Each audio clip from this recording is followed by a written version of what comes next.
So, what exactly is going on with Russian air defenses around the world? I mean, in Damascus, Syria, you have an Israeli airstrike killing a top Iranian Revolutionary Guard Corps general, where Russian made S 300s are operating, but Israeli F 35s basically fly uncontested.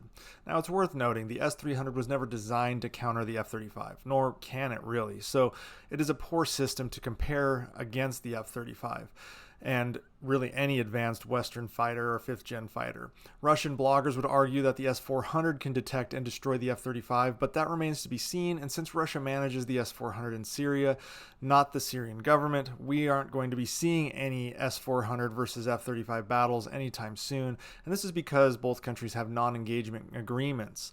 The prevailing knowledge is the S 400 cannot detect and engage the F 35 in any meaningful manner, at least not before the F 35 is close enough to destroy the S 400.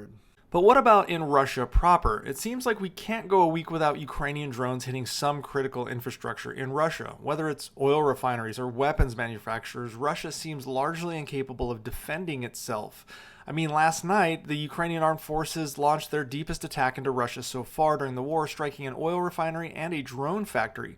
One of the strikes was in Tatarstan, which is 600 miles away from the border with Ukraine.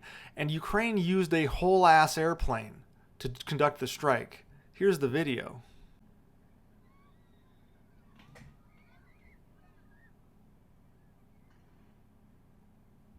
It appears the aircraft was a remotely controlled Ukrainian A-22 Foxbat, which is probably the slowest and least stealthy aircraft in existence. We don't actually know if the strike was conducted using another plane as a trail, or Ukraine has the ability now to remotely operate the aircraft at these distances, this 600-mile distance, which basically maxes out the distance of this A-22 Foxbat. Regardless, we're talking about an aircraft that World War II era flat guns would have no issue stopping. For this to happen, Russia had to have missed the plane crossing the Ukrainian front lines. Then the Russian civilian and military air traffic controllers either failed to identify the plane, or even when they identified it, didn't engage it for over 600 miles. This plane has a maximum speed that is 8 miles per hour north of the max speed of a Toyota Prius. I mean, this thing cruises at 99 miles per hour. And this is supposed to be one of the most heavily defended areas in Russia, defended by S-400s and possibly even S-500s. And when you look at the route here that they potentially had to have taken, there's plenty of military assets in the area. They had to get up to, as I said, Tatarstan, which is up in this region right here. So regardless of where they came from in Ukraine, they were crossing military infrastructure and civilian air traffic controller infrastructure.